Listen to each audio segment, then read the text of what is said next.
உறவுகள் மேம்பட வேண்டும், உள்ளம் உயர வேண்டும். நம்ம வாழ்க்கையில் உள்ளம் உயர்ந்ததுன்னா உறவுகள் மேம்படும்.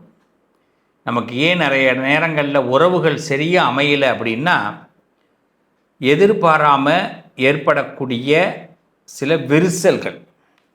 என்றைக்குமே நம்ம போடுற பிளான் சில நேரங்களில் தாறுமாறாக போயிடும். இதுக்கு யாரும் காரணம் இல்லை. போட்டவங்களும் காரணம் இல்லை, அதை நடத்த முடியாதவங்களும் காரணம் இல்லை. இது என்ன பண்ணுறோன்னா, ஒருத்தவங்களுக்கு ஒருத்தவங்க குற்றம் சாட்டிக்கிறது தான் வேலையாக இருக்கும். அது இன்றைக்கெல்லாம் வீடே அரசியலாக போயிட்டு, அரசியலுங்கிறது வெளியில் இருக்குன்னு எல்லோரும் நினச்சிக்கிட்டு இருக்கோம். வீட்டுக்குள்ளேயே அரசியல் உண்டு. எல்லாம் யாரும் உண்மையை நிறைய பேசுகிறது கிடையாது. எல்லோரும் எதை பேசுனா பிரச்சனை வரும்னு பேசாமல் இருக்கிறவங்களும் இருக்கிறாங்க.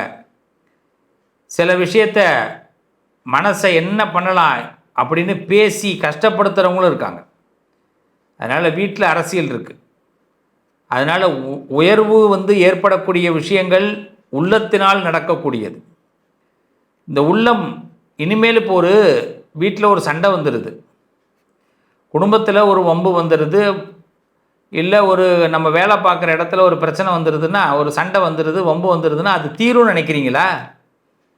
அது தீராது.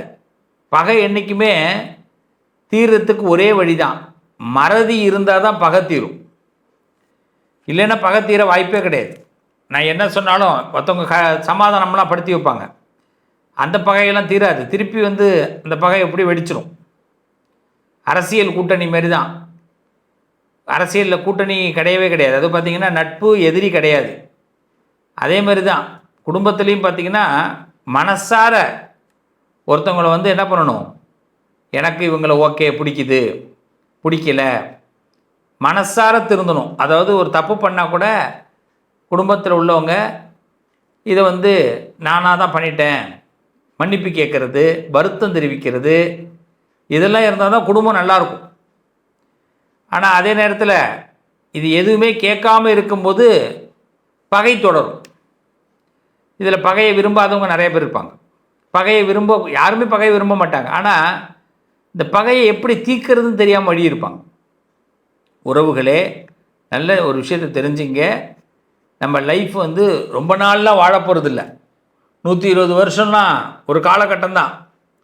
இப்போல்லாம் 65 வருஷத்தை தாண்டது பெரிய கஷ்டமாக இருக்குது எல்லாருக்கும். அதாவது 60 வயசில் வரக்கூடிய வியாதியெல்லாம் 24 வயசில் வருது. ஏன்னா எல்லாம் முதல்லாம் பார்த்திங்கன்னா வீட்டில் காலையில் பழைய சோறு சாப்பிடுவாங்க. மத்தியானத்தில் பார்த்திங்கன்னா வீட்டு சாப்பாடை தவிர ஹோட்டலுக்கு போகிறது ரொம்ப ரேரு. படத்துக்கு தேட்டருக்கு போனால் ஹோட்டலுக்கு போவாங்க. ஹோட்டல்லாம் வெறிச்சோடி தான் இருக்கும். இப்போல்லாம் எனி டைம் ஹோட்டல் பிஸி. நம்ம லைஃப்பில் என்ன ஆகும், நம்ம என்ன பண்ணுறோம், அதனால் உணவுகளுக்கு அடிமையாயிட்டோம், நாக்கு ருசிக்கு அடிமையாயிட்டோம். வேலைகள் பார்க்குறது ரொம்ப கம்மி பண்ணியாச்சு. எல்லாருமே அலுப்பு தட்ட ஆரம்பிச்சிடுச்சு. அதனால் என்ன ஆகுது அப்படின்னா லைஃபோடைய ஸ்டைல் மாறுது. லைஃபோட ஸ்டைல் மாறிட்டு நம்ம என்ன பண்ணுறோம் அப்படின்னா, எனக்கு கிரகங்கள் சப்போர்ட் பண்ணலை, எனக்கு நேரம் சரியில்லைன்னு ஒரே வார்த்தையில் முடிச்சிடுறோம். நேரம் நல்லா இருக்கிறது நல்லா இல்லாமல் போகிறது நம்ம கையில் இருக்குது. அதனால் இப்போ முதல்ல நம்ம செய்ய வேண்டியது, நம்ம வார்த்தைகளுக்கு அழகான வார்த்தைகளை கொண்டு போகணும், உறவுகளை மேம்படுத்தணும். அப்போ தான் நம்ம வாழ்க்கையில் இந்த உள்ளம் உயர்ந்தால் உறவுகள் வளரும், உயரும். நம்பிக்கையோடு வாங்க. செப்டம்பர் மாதம் ஒவ்வொரு ராசிக்கும் எப்படி இருக்க போகுதுன்னு பார்க்க போகிறோம். அதுக்கு முன்னாடியாக செப்டம்பர் மாதத்துடைய பொது பலன். செப்டம்பர் மாதத்தில் அரசியலில் திடீர் திருப்பங்கள் ஏற்படும். அரசியல் ரீதியாக எதிர்பார்க்காத ட்விஸ்டெல்லாம் உண்டு செப்டம்பர் மாதத்தில். அதே மாதிரி ஆன்மீகத்தில் ஒரு புது வரலாறு கிடைக்கும். அதே மாதிரி நம்ம இயற்கை சீற்றங்கள், வட மாநிலங்களில் இயற்கை சீற்றங்கள் கொஞ்சம் சிரமப்படுத்தும். எல்லாரும் கொஞ்சம் அலர்ட்டாக இருங்க.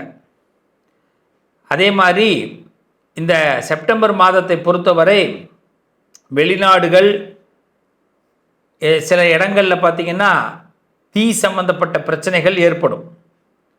மக்களுக்கு ஒரு சுகமான நேரமா அப்படின்னு கேட்டால் பெருத்த அளவு மக்களை பாதிக்காது.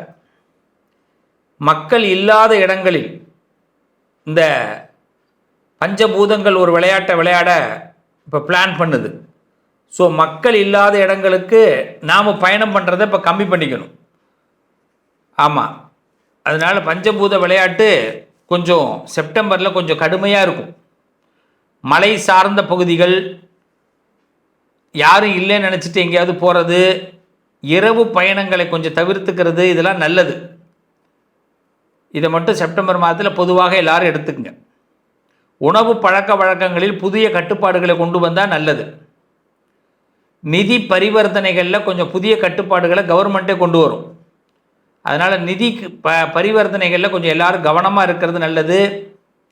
முக்கியமாக பார்த்திங்கன்னா எல்லாருமே இந்த இன்கம் டேக்ஸ் சம்மந்தமான விஷயங்களில் எச்சரிக்கையாக இருப்பதும், சரியாக டேக்ஸ் சம்மந்தப்பட்ட விஷயங்களை ஹேண்டில் பண்ணுறதும் நல்லது.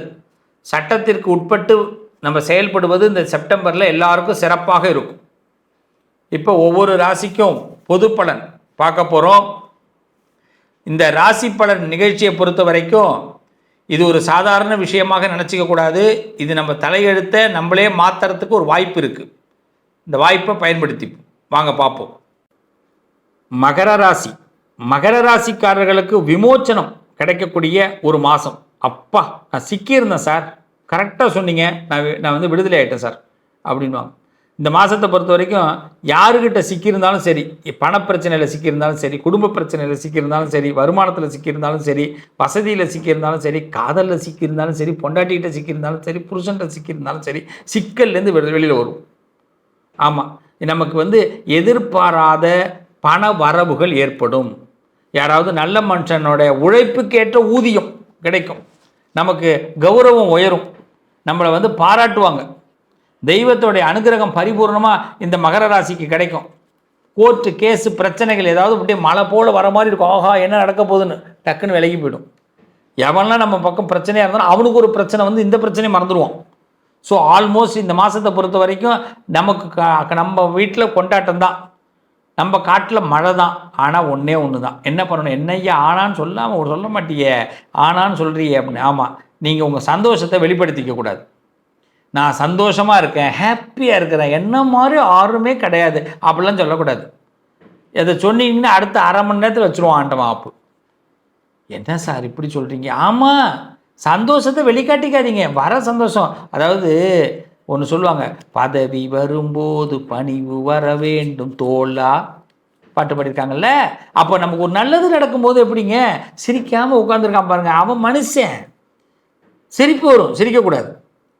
நீங்கள் உடனே கேட்கலாம், என்னய்யா சிரிக்காமல் இருக்கிற வாழ்க்கை, சிரிச்சா தானே? சிரிக்கிற இடத்துல சிரிக்கணும். நமக்கு பதவி வரும்போது சிரிப்பு வரக்கூடாது. அப்போ நல்லது நடக்கும்போது, நமக்கு ஒரு நல்லது நடக்கும்போது நம்ம உள்ளுக்குள்ளே என்ஜாய் பண்ணணும். நம்ம அதை போய் வெளியில் ஒரு பார்ட்டி வச்சு கொண்டாடினோம்னா இந்த பார்ட்டியிலே பிரச்சனை வந்து, ஒரு செல்ஃபி எடுத்து கொண்டாடினா செல்ஃபியில் பிரச்சனை வந்து ப்ராப்ளம் ஆகிடும். இப்போ தேவையாது. மகர ராசிக்காரவங்க ரொம்ப டீப்பாக சிந்திங்க. நீங்கள் உங்கள் சந்தோஷம் வெரி குட், நான் அதில் எந்த மாற்று கருத்தும் இல்லை. ஆனால் அதே சந்தோஷம் இன்னொருத்தவங்களுக்கு தெரியும் போது அது திருஷ்டியாக மாறும். அதில் ரொம்ப தெளிவாக இருங்க. உழைப்புக்கு ஏற்ற நல்ல பலன் கிடைக்கும். போட்ட பணத்தை எடுக்கலாம், போட்ட முதலீடு நல்லா எடுக்கலாம், வியாபாரம் கை கொடுக்கும். திடீர்னு பார்த்தீங்கன்னா உங்களுக்கு பண வரவுகள் ஏற்படும். உங்கள் மேலே ஒரு மாஸ் கண்டிப்பாக ஏற்படும்.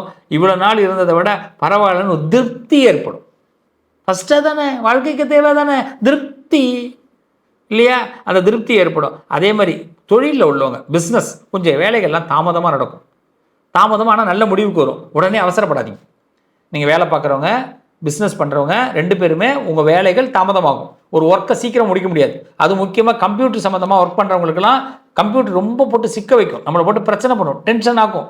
ஒரு ஒர்க்கை முடிப்பீங்க, அப்போ தான் வேறு ஓனர் உங்களுக்கு மேனேஜர் ஒன்று சொல்லுவார், அந்த ஒர்க்கையும் கொஞ்சம் சேர்த்து பண்ணி கொடுத்துருப்போம் அப்படிங்க. அட்டையாண்டா இவன்ட்டெல்லாம் போய் வேலை பார்க்குறவன் தோணும். வேறு வழி இல்லை ராஜா, நீ விட்டுட்டு பொண்ணு இன்னொருத்தன் வந்துடுவான். அப்போ என்ன பண்ணுறது? நம்ம வேறு வழி இல்லை, உட்காந்து வேலை பார்த்து தான் ஆகணும். அவன் அப்படி தான் சொல்லுவான். இந்த மாதம் கொஞ்சம் அப்படியே டைட்டாக இருக்கும், ஒர்க்கு டைட்டு. பிஸ்னஸ் பண்ணுறவங்களுக்கும் அதே மாதிரி தான். கதவை இழுத்து பூட்டுற மாதிரி ஒரு கஸ்டமர் வருவான். வேறு வழி கிடையாது. அவனை சந்தோஷமாக அவனுக்கு கொடுக்கணும். முடியாது அப்படின்னு லீவுன்னு சொல்லக்கூடாது. மேக்ஸிமம் லீவ் போடாதீங்க இந்த மாதம். ஒர்க்கில் இருங்க.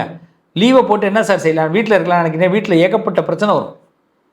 வேலை பார்க்குறவங்க தொழில் பார்க்குறவங்க தயவு செய்து வீட்டில் இருக்காதீங்க, வெளியில் இருங்க, லீவ் போடுங்க. அப்படியே லீவ் போட்டு வெளியில் எங்கேயாவது சுற்றுங்க. ஆனால் வீட்டுக்கு போனீங்கன்னா நீங்கள் எந்த நினச்சி வீட்டுக்கு போட்டிருப்பீங்க, அப்பா இன்றைக்கி ஒரு நாள் நிம்மதியாக வீட்டில் இருக்கலான்னு. அந்த நிம்மதி கிடைக்காது ராஜா, வேலையில் தான் கிடைக்கும். இந்த மாதம் வேலை டைட்டாக தான் இருக்கும். தொழில் பார்க்குறவங்களுக்கு தொழில் டைட்டாக தான் இருக்கும். நீங்கள் அதனால் ஒர்க் பண்ணுற இடத்துல தான் இருக்கணும். அது இந்த மாதத்துக்கு நல்லது. சில விஷயம் தாமதமாக தான் முடியும், வெயிட் பண்ணுங்கள். அவசரப்பட்டு பொறுமையை இழந்து கடையை பூட்டிட்டு போகிறது, பிஸ்னஸை உடனே க்ளோஸ் பண்ணுறது, இல்லை ஆஃபீஸை உடனே நான் ஏதாவது பொய் சொல்லிவிட்டு லீவ் போடுறது, இதெல்லாம் இந்த மாதம் வச்சுக்காதீங்க. ஆமாம், அதுமாதிரி காதல் கை கொடுக்கும். சில நல்ல மனுஷங்களோட நட்பு கிடைக்கும், உங்கள் மேலே அன்பு கிடைக்கும், உங்களை லைக் பண்ணுவாங்க. ஆமாம், எத்தனை லைக் இந்த இதில் விழுவுது, அதுமாதிரி நம்மளை லைக் பண்ணுவாங்க. லைக்கிங் டைம், வருமானம், ஏர்னிங் டைம், இதெல்லாம் தான் பார்க்கணும். பணம் தானே முக்கியம். பணம் இல்லைன்னா யாரும் மதிக்க மாட்டாங்க. பணம் தான் ரொம்ப முக்கியம். அதே மாதிரி என்ன, மனுஷனுக்கு தனித்துவம் ரொம்ப முக்கியம். மகர ராசி இதை நல்லா புரிஞ்சுக்கணும். நமக்கு தனித்துவம் இல்லைன்னா என்ன ஆகிடும், அவ்வளோதான், நம்மளை ஒரு பயம் மதிக்க மாட்டான். ஒரே பஸ்ஸு போகுது, பஸ்ஸில் எத்தனை டயர் இருக்குது, 6 டயர் இருக்குது. சாதாரண பஸ்ஸில் 6 டயர் இருக்கா, கரெக்டாக தானே சொல்கிறேன்? ஆமாம், பின்னாடி 2, பின்னாடி 4, பின்னாடி 2 இருக்கும். இந்த 6 டயரும் என்ன தான் உழைச்சாலும் டயருக்கு பாராட்டு கொடுக்க போகிறாங்களா? கிடையாது. நல்லா நினச்சி பாருங்கள், டயர் தான் உழைக்குது, அதுதான் அதிக உழைப்பு, சூடாக உழைக்குது. ஒன்றும் எந்த டயர் இதில் ஒரு டயரை கூப்பிட்டு இந்த டயர் நல்ல விதமாக உழைக்கிறது சொல்கிறானா? சொல்ல மாட்டான். அதே மாதிரி தான் வாழ்க்கை. நீங்கள் என்ன உழைச்சாலும் யாரும் உங்களுக்கு பெரிய பாராட்டு கொடுக்க மாட்டான். நம்மளே என்ன பண்ணணும், நம்ம தான் அந்த பாராட்டை எடுத்துக்கணும். அதனால் நம்ம என்ன பண்ணணும், பஸ்ஸு மாதிரி இருக்கணும், பஸ்ஸோட பாடி மாதிரி இருக்கணும். புரியுதுங்களா? மினுமினுப்பாக இருங்க, நல்லா இருங்க. இந்த நேரத்தில் பார்த்திங்கன்னா தேவையில்லாத பொறுப்புகள் கொஞ்சம் அதிகரிக்க வாய்ப்பு இருக்குது. குடும்ப பொறுப்புகள்னு சொல்லுவாங்க, தேவையில்லாமல் தலையில் சுமத்திடுவாங்க. நீ சும்மா தானே இருக்க, இதை பண்ணிவிடுவாங்க. வீட்லேயும் இப்படி தான், வீட்டில் இருக்க பெண்களாக இருக்கட்டும் ஆண்களாக இருக்கட்டும், சும்மா தானே இருக்க அப்படின்னு செய்யின்னு சொல்லுவாங்க, கட்டளை இடுவாங்க, கம்பல்சரி பண்ணுவாங்க. இந்த மாதத்தில் அப்போ என்னென்னா கொஞ்சம் பொறுத்துங்க, பட்டுன்னு எதுவும் பேசிடாதீங்க. அதுமாதிரி ஏழைகளுக்கு, மாற்றுத்திறனாளிகளுக்கு, திருநங்கைகளுக்கு கொஞ்சம் உதவி பண்ணுங்கள். இந்த மாதத்தில் ஏதாவது உங்களுக்கு பணங்கணும் கொடுங்க, அதுமாதிரி சின்னதாக சாப்பாடு வாங்கி கொடுங்க, ரொம்ப நல்லது. பசு பூஜை, பூஜை பண்ணுங்கள், கோமாதாவை தொட்டு கும்பிடுங்க, நல்லது. சின்ன முன்னேற்றம் உங்கள் வாழ்க்கையில் பெரிய மாற்றத்தை அடைய போகுது. இந்த மாதத்தை பொறுத்த வரைக்கும் ரொம்ப தேவி மகமாயி கருமாரி வழிபாடு பண்ணுங்கள். ஒரு அம்பாளை வழிபாடு பண்ணிங்கன்னா எடுக்கிற முடிவுகள் ஆதாயமாக உங்களுக்கு அமையும். மகர ராசிக்காரவங்க இன்னொருத்தவங்க நம்புறதை விட தெய்வத்தை நம்புங்க. தெய்வத்தினால் ஆகாது எனினும் முயற்சி தான் மெய்வருத்த கூலி தரும்னு சொன்னார் வள்ளுவ பிறந்தகை, இல்லையா? தெய்வத்தை நம்புங்க. அப்போ தெய்வம் என்ன பண்ணுவாங்க, நமக்கு முயற்சிக்கு வெற்றி கொடுப்பாங்க. நமக்கு முயற்சி கிடைக்கும், வெற்றி கிடைக்கும். ஆனால் அதே மனுஷனை நம்பாதீங்க. மனுஷனை நம்புறதை விட உங்கள் முயற்சி, நீங்கள் எடுக்கிற முயற்சி சக்ஸஸ் ஆகும். இந்த காலகட்டம் நல்லா இருக்கும், நல்லது நடக்கும், அமோகமாக இருப்பீங்க மகர ராசிக்காரர்கள். உங்கள் அதிர்ஷ்டத்திற்கான தீர்வு கல்வி, பதவி, யோகம், தொழில் வளர்ச்சி பெருக, ஜாதகம், வாஸ்து, திருமண பொருத்தம் பார்க்கவும், பிரசன்னம் கேட்கவும். Positive lion doctor Sivasri Manikanda Sivam. தொடர்பு கொள்ள வேண்டிய வாட்ஸ்அப் எண் 7904137178.